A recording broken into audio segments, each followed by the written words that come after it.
Hello everybody, Mr. LegoLover55 here, and welcome to another mock video.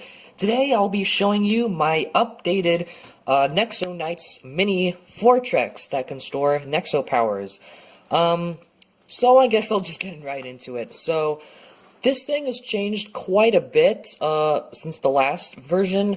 I pretty much, when I was designing it, I pretty much took everything apart and started from scratch and I didn't like the way the old one looked, mainly because of the colors. There was just a lot of blue and gray, and there is quite a bit of gray on this one. However, I feel like it's distributed okay, or at least a lot better than the previous version. And then there's also a lot more trans neon orange, which I think that was something that was very needed with the last one, because the Fortrex does have a lot of trans neon orange. But yeah, so of course there are going to be a lot of problems with this one still, but definitely I'd say this one's a big improvement from the last one. So I guess I'll just show you all the features. So probably first off, it can still roll like this. So it doesn't roll as smoothly as the last one, but it still rolls pretty well.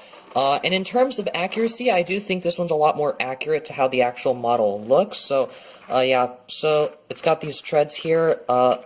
They don't work very smoothly because they sort of hit against this part because that's pretty low. So if that were up a little higher, then it would probably work better. However, I thought it would work pretty good like that for some reason.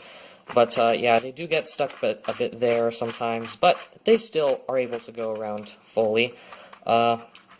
Same thing with this side. And then these work perfectly fine. The front treads, they work fine. Whoops. Okay, I keep knocking off pieces here for some reason.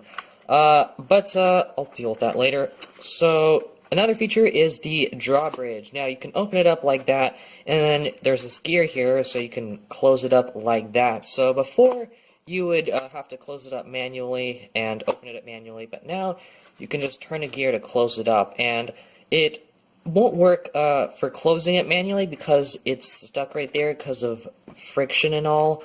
But if the friction wasn't there, then you'd be able to use this to pull it down.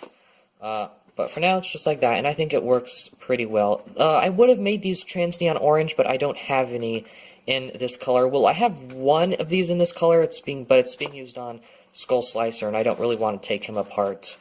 Yeah, I just made those gray. We've also got this thing up here. It's supposed to be representing the Aero Striker V1. So, and that of course has the similar feature to the sort of the rocket type of launcher thing there. This has got a flick-fire missile instead. So, very similar to how the last Aero Striker was, except this one's a lot more updated and better. You can take it off, just like the old one, so it's can fly around. This one's a lot more compact, I'll say, so of course it can still fire that, but it's a little bit more detailed, because I used these stickers from one of the Nexo Knight sets. I actually took apart 2 Nexo Knight sets to build this, or I got a lot of the pieces from 2 Nexo Knight sets, those being Lance's Hoverhorse, no, not Hoverhorse, Lance's Mecha Horse and Clay's, I forgot what it was called. It was Clay's first vehicle in the first wave of Nexo Knight sets. So, yeah, so that's another feature there. The Aero Striker, you can take it off, and then you can do that. You can roll the Fortrex, like that. The next feature is you can, so these would normally be 6-stud shooters, and before I just put some Technic bushings there to represent that. However, I sort of changed it up a bit, and I made them into spring-loaded shooters instead. So you just press down on that, and those go popping out. Now, it's not very accurate, though, since I use those, but I think it works a lot better just because it's a lot more fun, I guess. But, yeah. So, I just decided to add those in. Even if it's not accurate, I think that it still makes it a neat model. But, yeah. Then the next feature would be the Combo Nexo Power Shield. Now, this one, I really like how I integrated the Combo Nexo Power Shield piece here, rather than the last one. The last one was just, it was placed very awkwardly. It was just sticking out very far, and I didn't like that, so I made this one a lot more compact. So I actually put this Technic brick there in just half a brick, So it's not in there a full brick, or full one stud brick, but just half a one stud brick, and it just sits in there pretty well. So yep, so it doesn't really move around, so it is sticking out a bit, but not very much. And then these pieces from the little robots, those just stay there to keep it in place, so it doesn't really move around. And if you just move those out a little bit, it can wiggle a little bit, but not very much. So very happy with how that turned out. I just like how compact it is. So, and then of course the last feature is of course the entire reason why I designed this, and that is to store Nexo powers. So I've got a lot of my old ones here, and you can just put them in there like that. Now originally I did make another lid for this, but I just ended up not using it because it didn't work so well. But yeah, you can store Nexo powers in here, just dump them in there, and then if you want to, you can open that up and dump them out like that. Whoops, I shot one of the spring-loaded shooters. But yeah, so the reason I didn't add the top this time around, or the lid or whatever, is because I originally had the slot part right here. You can see it would have worked perfectly, but the problem was it was going behind the Murloc 2.0 hologram, and I'll take a look at this in a second. It was going behind the Murloc 2.0 hologram, and it was getting stuck, and that was something I just didn't really feel like fixing, so I just ended up not using the top thing at all. So yeah, and I also forgot where I put the top thing, so I won't be using that. Now, it's honestly pretty much it for features. Now, for actual detailing, I tried to make it as accurate as I could with the pieces I had to the original Fortrex, so I tried to sort of add a lot of the gray up here up front, just like the actual set. And then, of course, the treads are a lot more accurate. It's got the 2 wheels there, and then the one at the top, the treads, and then just 2 wheels there back. Yeah, definitely try to make this one more accurate than the last one. Of course, this sticking out isn't very accurate, as well as the spring-loaded shooters, but those are just additions that I wanted to make. And of course, this isn't all too accurate, but it was the best that I can do with what I had.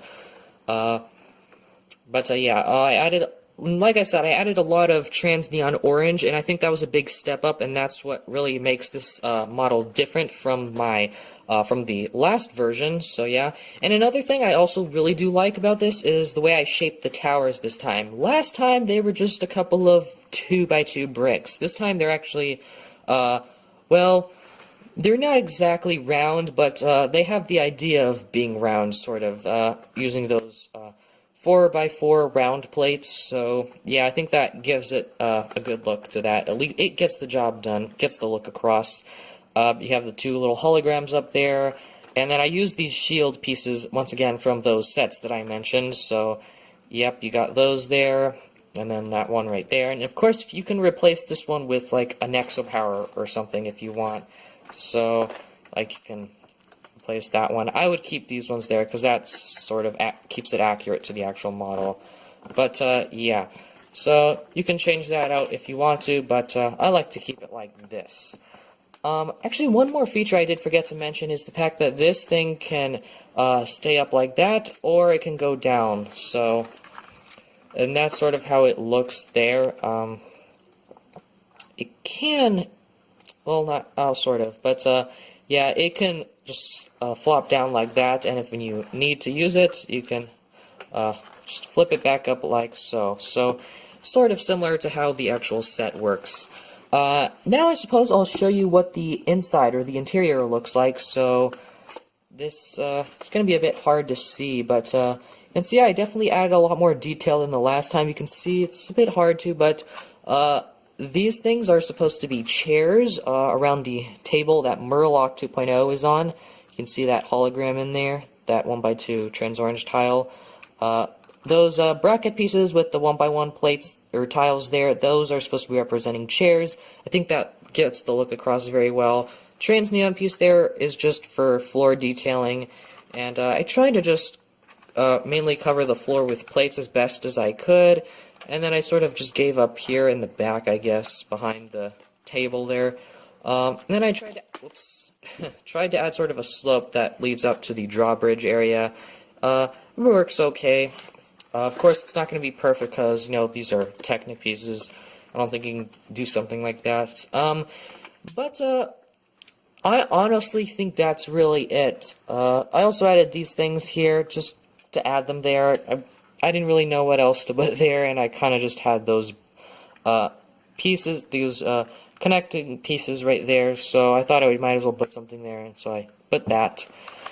But overall, that is pretty much it to this model. There isn't a whole lot to it, I guess. There's a whole lot of new stuff that I added to it, of course. So yeah, definitely I think this is a big step up from the last one, and I honestly don't think I'll be remaking this again, just mainly because, you know, Nexo Nights is ending, and I'm not going to really have a whole lot of motivation to do any more Nexo Nights stuff, although, so, yeah, I don't know. Let me know if you guys want me to keep making Nexo Night videos, or after it truly ends, I guess. But, so, I think that's pretty much it for this MoC. So, yeah, let me know if you guys like this. And I'm gonna, once again, like I said in the last MoC video, I sort of joked about it, that I could do a MoC a month or something. And I honestly think I might end up doing that. And I'm recording this a bit late because I wanted to get this MoC video in before the end of the month. But yeah, maybe I'll start doing that. So, January, I reviewed my self-MoC thing. Then I reviewed this in February. In March, maybe I'll make a Minecraft MoC or something. Or maybe I'll do my Minecraft World update. I'm not sure if that would count or not. Either I'll do that, or maybe I'll review a MoC that I made for Sonic and Mazika Adventures or something. But for now, that's pretty much it for the Mini Fortrex MoC here. So you won't really be seeing any more of this unless you guys want me to see it. Want to see a how to build video on this. In that case, I would probably do it. But I mean, if you guys really want to know how to build this, I will be willing to make a video. It might take a while to come out, something like the last one, but I would eventually get it out. Maybe that would be like a farewell Nexo Nights video or something. But overall, that's pretty much it for this MoC, so I hope you guys enjoyed this video. Thank you for watching, and keep building!